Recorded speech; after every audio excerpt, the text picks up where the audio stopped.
I initially wanted to be in the military, but I really didn't want to be away from my family for as much as the military requires you to be.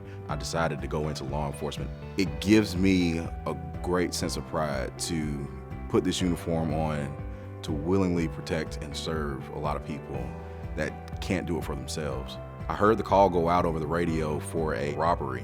A deputy stated that they made contact with him and he was running across a vacant school parking lot. That's where he ran into a wood line area and into a water drain off. That's where I got in contact with him and attempted to put him in handcuffs. Fight ensued. He got a couple good hits on me, maybe the third or fourth hit.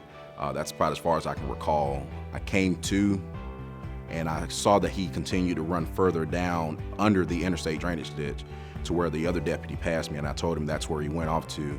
I believe the deputy told me to stay and wait for EMS, but I was like, no, I'm not gonna let you go alone. I went right after him. At that point, I really wasn't concerned about my well-being.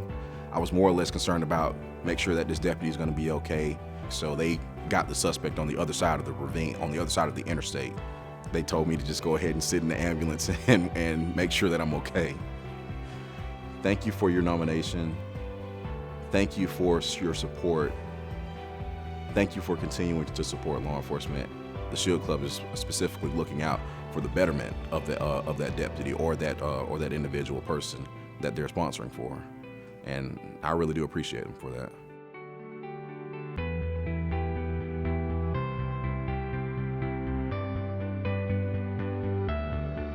As a child, I grew up in one of the 6 low-income, high-crime neighborhoods in the city of Macon. We were very poor. We didn't have a lot. There was a junior deputy officer who made an impact on my life, which made me decide to become a law enforcement officer. I enjoy putting this uniform on. It makes me feel good. I'm proud and I'm honored to wear this uniform. Within the outreach program, it's a group of us that goes out and work with the community. We deal with the kids hands-on. We go into the school system. We volunteer with other programs in the city of Macon.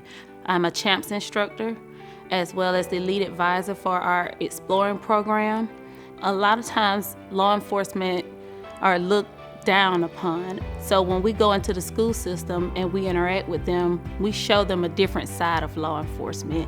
They see that, hey, she's pretty cool, I can do that. Law enforcement is not all so bad. That's why I think a program like the Explorer program is very good. I love kids and I love playing basketball. Basketball is one of my favorite sports. So I was patrolling in the District 4 area, which is West Macon, the Unionville community, and I saw a group of kids playing basketball on the basketball court. So I said, hey, I'm about to go down there and play some ball with them. But before I did, I went and got a cooler, filled it up with some waters and Gatorade, got some snacks, and I took it down there. So when I pulled up, the first look on their face was like, oh man, what we did, you know. I brought the cooler out and I said, hey, I bet you I can cross you up. I bet you I can shoot that ball. How much you want to bet I'm gonna make this shot? And so it became such a big deal, and we all played together. They couldn't believe that they saw, first of all, a female cop, and second of all, one that can play some ball. And so I made it a habit. I took that idea back to the unit, and we started going around to different other communities and shooting ball with them. And they enjoy it, and we enjoy it. One small conversation can change someone's life, such as it did mine. And if that's what it takes for us to get out there in the community and interact with people to change a life, then that's what we need to do. So it's very important for us to get out there in the community and interact with one another. I really thank the Shield Club for being part of this community and honoring those that sometimes go above what they're supposed to do.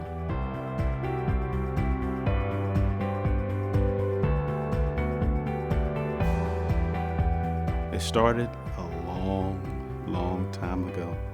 Today, of course, is 28 years that I've been in fire service. So I had a variety of jobs before that. I used to sell cars, and then from car salesman, I went to selling life insurance. I had a policyholder that actually died in a house fire over on Maynard. And so that pretty much changed the pathway I was in, and I decided to become a firefighter. Once I got into this business, I really didn't know what I was getting into. I thought we were in the business of fighting fire. However, we do more than that.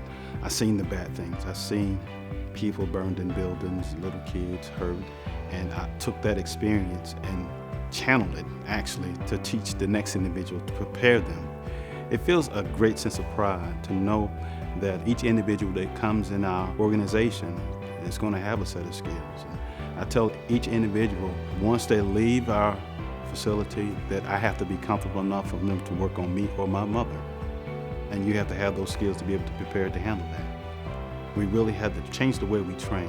Due to the COVID-19, I was able to come up with a training program and regimen where I use Microsoft Teams in order to get everybody in one classroom at a time, and also to administer an exam through Microsoft Teams. So, technology is wonderful. I love it. In addition to being a fire instructor and EMS training coordinator for the Macon-Bibb County Fire Department, I also work as a part-time paramedic at Navison EMS for approximately 18 years now, and I'm also an adjunct instructor at Central Georgia Technical College. And the reason I chose to do that is working in the field gives me an opportunity to bring that current world experience into the classroom. The Shield Club is so important in our community because they do tons of things for the community. I was able to attain a scholarship so I can pursue my undergrad in biology. I'd like to say thank you on behalf of Macon-Bibb County Fire Department, me, myself, and my family for allowing me this opportunity.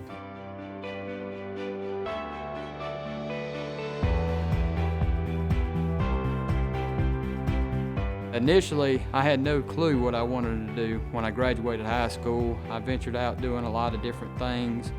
I thought about maybe going in law enforcement, but it just didn't intrigue me as much as the fire service. When I first started getting into the fire service, it was through volunteer. I went down there and started seeing the trucks, the equipment, and responded to some calls with them, and I was hooked.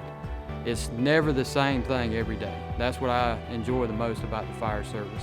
I got into thinking about instructing, so I kept taking classes and pursuing being an instructor.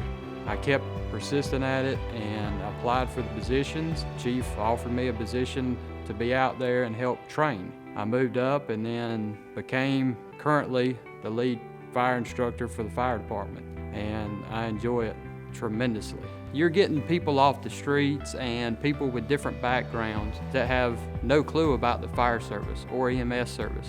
We get to build them up. You really have to be sharp every day when you come out there because it's not an easy job. Everybody knows it's dangerous, and that's something you have to accept as becoming a firefighter, and we're gonna push you to make sure that you're ready to go. Every day, I'm gonna make sure that I go in, I do the best job possible. I'm gonna train them to an elite level. I'm gonna make sure that they're physically fit and they're mentally fit to get on them trucks and go down the road and protect the people in the community. I feel like the Shield Club is important because y'all reach out and help firefighters, police officers. Again, it's a dangerous job, it's very demanding, so any little relief that we can get is very appreciated.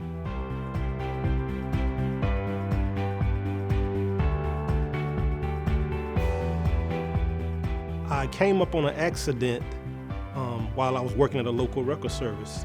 The lady who was involved in the accident, she was not breathing. And at that time, I didn't have any type of medical training. I didn't know CPR, and I felt helpless. But I think maybe a couple of minutes, I heard sirens in the background, and then lo and behold, it was the fire department. They came in and they started performing CPR, and after watching that, I said, I want to be a part of that. I'm the training chief, and my overall job is to ensure and make sure that our firefighters, the new firefighters or the new people who want to be firefighters, are trained, as well as our incumbent firefighters, research and make sure that they keep up their necessary training. My job is to make sure that I share the knowledge. I want to take my candle and light as many other candles as I can. I'm a part of the safety officer to make sure that our firefighters are safe while they're engaging in those dangerous activities. If a large incident happens, whether it's a commercial fire alarm or whatever it is, I respond to it no matter what time of day it is. So I don't work a technical Monday through Friday or 24-hour shift. I work a 7 days, 24-hour shift. When I'm needed, I have to be available.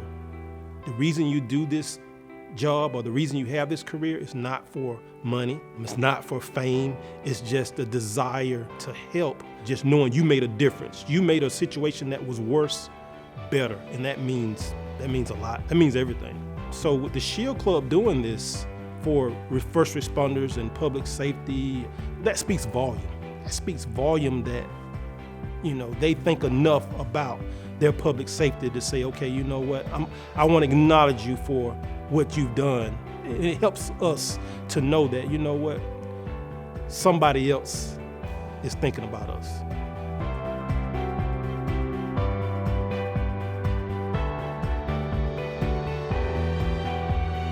Well, I guess I was a late bloomer in that area. I was actually in my mid-30s, I think about 34. I was trying to make a career change that was meaningful and something that I could give my life to and hopefully retire from. So that's what made me go into law enforcement. I was on the road from 2004 until 2018, and that's when I transferred over to violent crimes. When a violent crime occurs within Macon-Bibb County and it needs to be investigated further, the patrol division will call us to the scene, and we take the pieces of the puzzle as they come to us, and hopefully we can paint a clear picture of what happened so that we can get justice for the victim and make an arrest in the case. It's humbling, very humbling, the responsibility that I have to the citizens of Bibb County. It's an honor to do it. It's a heavy responsibility at the same time, so it's not something that I take lightly. In 2019, I had a case where there was a death of a 24-year-old male. On the surface, it looked like it may have been a drug overdose. I started to hear rumblings in the crowd of people who were out there that this individual may have been in an altercation the night before. And once I was able to confirm that, I requested that an autopsy be done. I came in and I spent 12 hours going through some surveillance at this particular business. Sure enough, they had a surveillance camera that actually caught everything as it unfolded. And through the evidence that the surveillance provided, through the autopsy, and through the reports and the witnesses' statement, it was determined that it was a murder and not an overdose. So that just kind of sunk in real deep to take my time and make sure that you don't miss any detail. In 2020, out of the cases that I was able to make arrest on those cases, enough so that the case was solid enough to go over to the district attorney's office, was 25 plus cases. And those include armed robbery, kidnapping, assaults, even murder cases, several murder cases. So the 25 plus arrests.